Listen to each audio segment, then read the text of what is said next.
Salutations everybody, it is Matty here today and we got ourselves some Bethesda leaks. They are starting to heat up mightily so as we approach that Xbox Game Showcase. The jinx is in full effect as more and more leaks are pouring in after I said there wouldn't be many leaks heading into the show. Okay, anyway, today we're talking about multiple Bethesda-owned studios. They got some pretty nice games that are in development that we may see at the Xbox Game Showcase. We're talking about Tango Gameworks. We're talking about Bethesda Game Studios. We are talking about Machine Games. And we also have some very important updates on what to expect from the Xbox Game Showcase by Aaron Greenberg. So there's much to go into today. Ladies and gentlemen, if you're new here and you're into Xbox, Bethesda news, information, all that fun stuff, consider subscribing.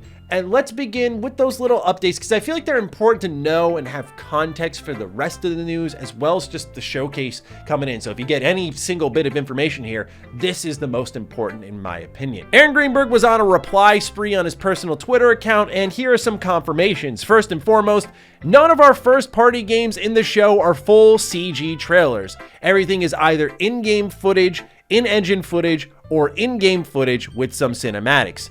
Each of our trailers will be labeled, so it is hopefully clear for our fans. This is great news, okay? Coming off of the PlayStation Showcase, a lot of us were mighty displeased with the amount of CG that was there. Now, keep in mind, he's talking first party here, right? So this doesn't mean that there isn't going to be a lot of CG for other third-party partners showing up in the showcase. But the reason this is noteworthy is because of what we're expecting to see at this showcase. A lot of the predictions, the believable ones, and what games are on that list. Your Hellblade 2, your Avowed. The list goes on. There are so many tantalizing video games here that could appear, and the fact that if they do appear, that it's going to be in a mixture of either gameplay, in-engine footage, or in-game footage with some cinematics is a welcome sight. Now, what I will throw out there is when it comes to in-engine footage versus CG, there is a difference, by the way, in how they're made, but the effect of the consumer is still the same. Like if we see in-engine, it's like with Star Wars Battlefront. Remember, we see it in-engine, but you want to know what the game actually looks like, and then EA makes you wait like a month or so until finally the gameplay reveal. I get why they do it the way they do it. It's good for marketing. But this, again, is something you should keep in mind where this could be the little caveat. If the one game, like a Fable, is in-engine footage, it can be a little like, man, I want more. Aaron Greenberg also clarifies a specific window for the showcase. When asked, will it be like last year where the games will come out in 12 months? Greeny says no. He also confirms that there will be no movie or TV show trailers in their games show. Let's start off with the window. Okay. Again, really welcome news here. A lot of the surprise, awe, and wonder was stripped out of last year's show. It definitely had a more reactive feeling based off prior discussions of Xbox saying, yeah, y'all pre-announce everything. So for them, I get internally why they thought, yo, it's a great idea. Like, let's just lock it in to this 12-month window and then let's deliver. But unfortunately, we know what happened with delays. The nature of the games industry took over, and I'm surprised that this wasn't something that may have been considered where they said, let's remove the window and do some more cool, crazy stuff here. Maybe it was just based off the games they had. They created that perspective. But nonetheless, this adds a little bit of an X factor here where you can get a surprise, perhaps pretty far off or somewhat far off, that may get you excited for your console beyond the games that I hope they're going to show that'll be out within the next year or so. This allows them to do a little bit of everything, and I think that is for the better of the showcase. The question is, do they get carried away like we've seen in previous Xbox shows where it's just a lot of in-engine footage this time around of games that are maybe 2 years off? That can be where it's a little frustrating. We'll only know that with hindsight, but again, a clarification that's needed. And then for the TV and movie stuff, this is important because of Xbox's splash into Halo, as well as, of course, Amazon and their upcoming Fallout TV show. There were a lot of predictions saying, yeah, you know, maybe the Fallout TV show is there. You get the Fallout 4 Next Gen update, like a shadow drop. Maybe 76 finally gets its roadmap. And then after that, you know, we finally get a Fallout fix.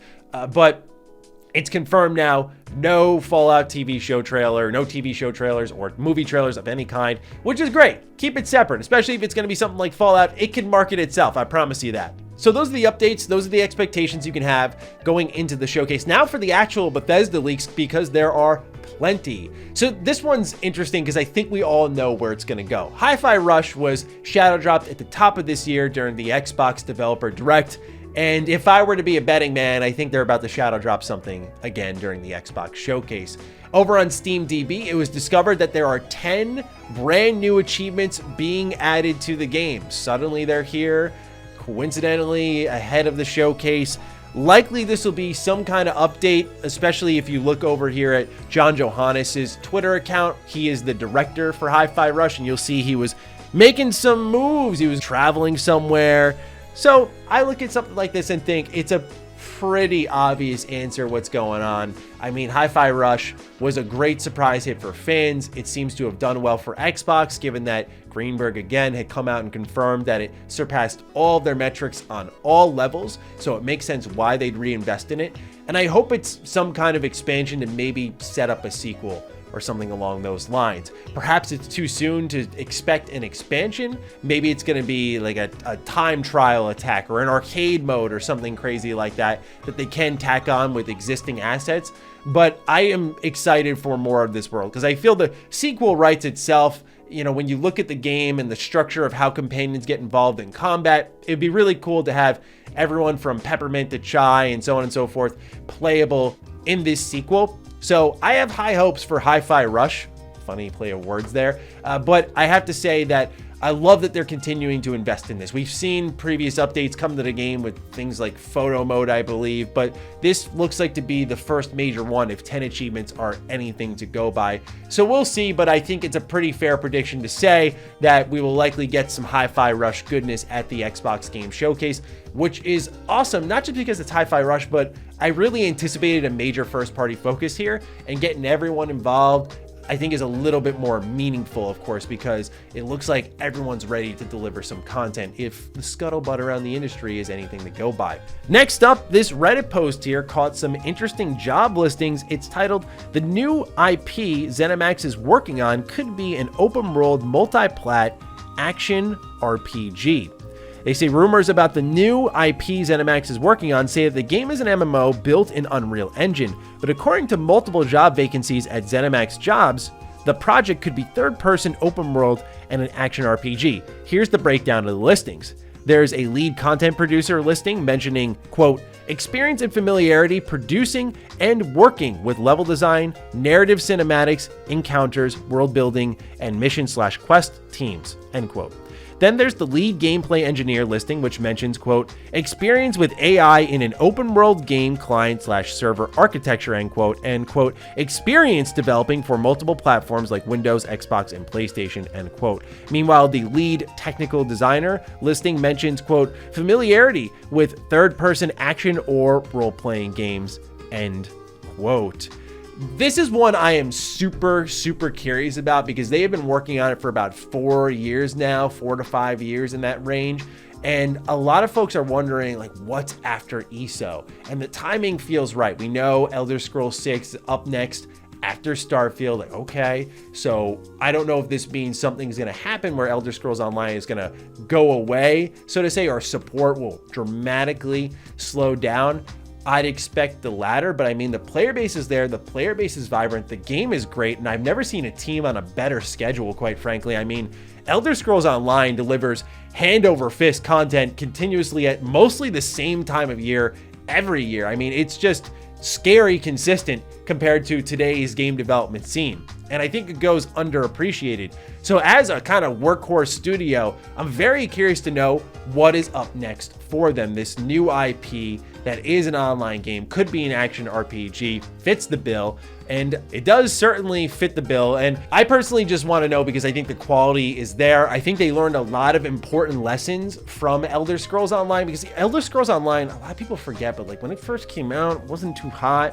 I think they made a lot of assumptions on how players would react to things, kind of feeding off the Skyrim hype. But with Tamriel Unlimited, oh, that was the biggest 180 I think we've seen in a hot minute. I mean, that was beautiful. And as they continued to build and build and build, they were just answering all of the right feedback in the right way with good mechanics that allowed you to either play individually or play with a group. And I just love how it straddles that line beautifully. So for them to go out on their own and do something here is exciting, because if it's truly their own IP that they're working with. I mean, that's got to be such brilliant freedom. Because, for example, working on Elder Scrolls Online, they have people who are hired at like Bethesda who are pretty much the lore keepers of Elder Scrolls that will get on the phone with ZeniMax Online to check if they can do certain things with the story. I mean, how insane is that? Imagine if now you finally have autonomy over that and you make all the calls yourself. You know, you've been trained the right way. I just feel there's a lot here that could line up for this game to deliver something special.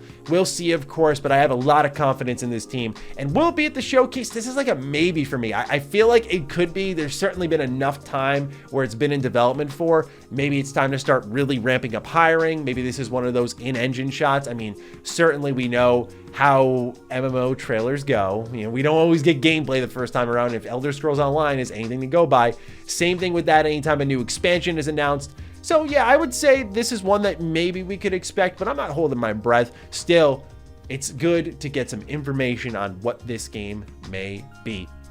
Now we move into Starfield.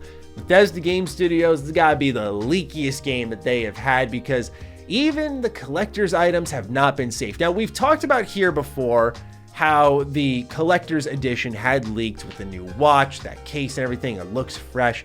However, now we've been hearing a lot about a controller. We've talked about the controller multiple times, but now folks seem to have their hands on it. And on top of that, the headset's out in the wild. And you can see the videos on screen right now, posted by an Xbox insider, where you got the controller, you got the headset, and I gotta say, I am not one to get all involved in these custom controllers, because I just am very old school in this mindset that I'm looking at the TV. It's cool when the controller's lying down on, say, my Xbox and I look to pick it up, but it's like a flash of dopamine and then it's on to the game. So for me, I don't really care about that stuff. I say all of that because I may break my golden rule for this one, because this stuff looks fresh, man. I really am a fan of the design, the color scheme.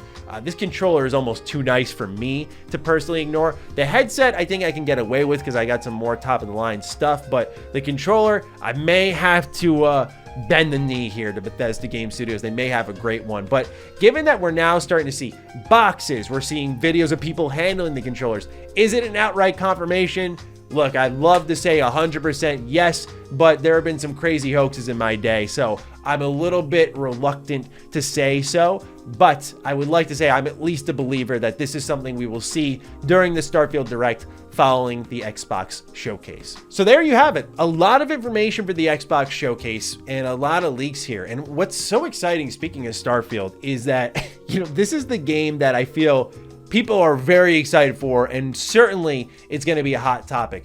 But in my own little bubble here, as we talk about the showcase, we're just focusing on that vertical slice, where sometimes it is an afterthought. We're catching ourselves in that vibe that Starfield's going to be there, which is a new Bethesda Game Studios game. And we're thinking about how stacked this showcase can be. I mean, it really could be, possibly, maybe the showcase that Xbox needs, the showcase of dreams. And I put all those possibility-like statements in there because it could also be a dud. I mean, look, going into the PlayStation showcase, we stepped in, we were like, it has to be fire.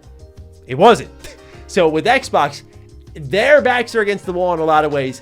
It does have to be fire. And there's a lot of leaks and rumors here suggesting that it will be fire. But can it be fire? Will it actually be fire? We will see, but hopefully they deliver, especially with the way Xbox is teasing. They gotta be careful with that because they can get burned real fast. Anyway, ladies and gentlemen, I look forward to seeing your thoughts on all of these Bethesda leaks down below. Certainly, I imagine there will be more and we'll be around for them, so keep your eyes peeled on what may be happening here in the gaming space. I'll have you covered, so consider subscribing once more. And with that, take excellent care of yourselves, and I will see you in the next video. Be sure to follow me on Twitter, follow me on Instagram. Those links are in the description down below. And a big thank you to all the patrons, all the members who continue to support the hell out of the content here. Stay sexy, stay active. I love you all. Peace.